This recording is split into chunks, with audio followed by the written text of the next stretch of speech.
Welcome to Mission Control, flight crew. Today, we are plotting a highly critical orbital path through the Cambridge 2028 Afrikaans AS level syllabus. Our exact target for this launch simulation? The essay topic of equality of opportunity in sport, or as you'll see it on the paper, gelijke kansen in sport. Listen, mastering this specific topic is literally the difference between getting stuck at a low altitude B and completely clearing orbit for that perfect A-star grade. We are going to unpack the core socioeconomic, racial, and gender debates surrounding South African athletics. More importantly, we're going to engineer exactly how you structure your Afrikaans vocabulary and arguments so your exam payload is absolutely unshakable.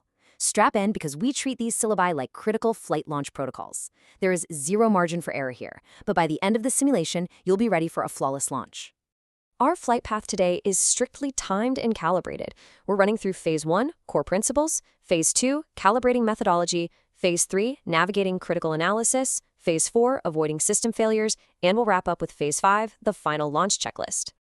Let's initiate Phase 1, core principles. These are the theoretical foundations you need to secure that A-star trajectory. Okay, let's look at the telemetry dashboard for a top-tier Afrikaans essay. You absolutely must balance 3 cognitive domains. Think of these as your primary thrusters. First, knowledge and understanding. This is your raw fuel. You need highly specific Afrikaans vocabulary locked and loaded. Words like quotas for quotas, befundzing for funding, and geslagsgelijkheid for gender equality. But here's the catch. I see test pilots all the time who overload the system with raw fuel. They memorize every definition but burn out because they forget the second thruster. Analysis.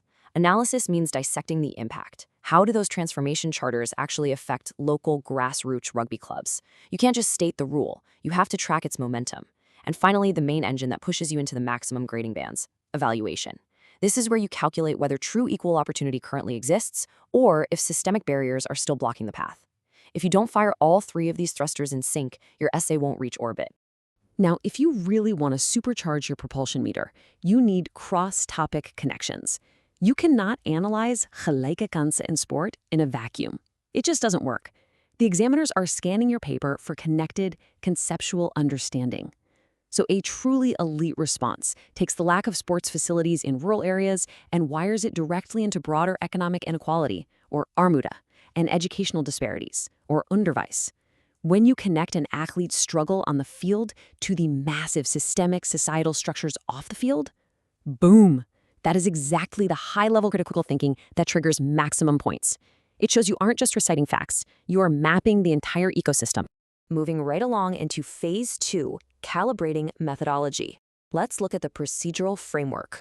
Look, an airtight methodology practically guarantees systematic processing marks. It's an operational process you just have to follow. Think of this as your pre-flight checklist. Step 1, deconstruct the question. What is the target orbit profile? Does the prompt specifically ask about gender disparities, or is it demanding a broader look at race and economics in South African sports? Don't just guess, read the coordinates. Step 2, extract data from your stimulus text. Find the hard numbers, like specific statistics on pay gaps in soccer. Step 3, select your analytical framework. Step 4, execute your response using that precise high-level Afrikaans terminology we talked about. And finally, Step 5, verify. Look back at the prompt. Did you actually answer the exact question they asked, or did you drift off course? I want to pause the launch sequence right here and ask a critical question. Why do most students, most pilots in this simulation, fail to evaluate evidence effectively when writing about sports equality? I'll tell you straight up, it is the single biggest reason essays stall out and crash before reaching the top band. Let's solve that malfunction in Phase 3, navigating critical analysis. This is how we shift from basic recall to elite evaluation. This breakdown is absolutely vital. The difference between a descriptive trajectory and an evaluative pathway is stark. I see students completely miss the command word constraints, steering fast but staying at a super low altitude. A low-tier descriptive response just states facts. It says, male athletes earn more than female athletes. Okay, true, but you aren't proving any analytical skills there. An evaluative, optimal trajectory response, that completely dissects the machinery. It analyzes exactly why initiatives to close that pay gap succeed or fail. It assesses the heavy impact of media broadcasting rights, corporate sponsorships, and deeply rooted societal attitudes. You use your advanced Afrikaans to justify why a specific equality policy might be a massive win for one demographic, but totally fall flat for another. You have to compare the approaches and justify your conclusions. That's how you max out the propulsion meter. To stabilize your text flow live in the exam, you must deploy specific linguistic tools for comparative analysis. If you want to steer this flight perfectly, you have to establish direct analytical logic strings. In an Afrikaans essay, this means mastering your comparative connectives. You absolutely need to use phrases like, on the one hand, to introduce the first perspective, maybe the structural benefits of sports quotas. And then, you pivot. You hit them with, in contrast, to introduce the counterweight argument about pure meritocracy. You support both of those sides with evidence from the text, and then you act as the ultimate judge, drawing a firm conclusion on which factor carries more weight. Okay, I'm handing the controls over to you for a second. Let's do a live radar check on evidence evaluation.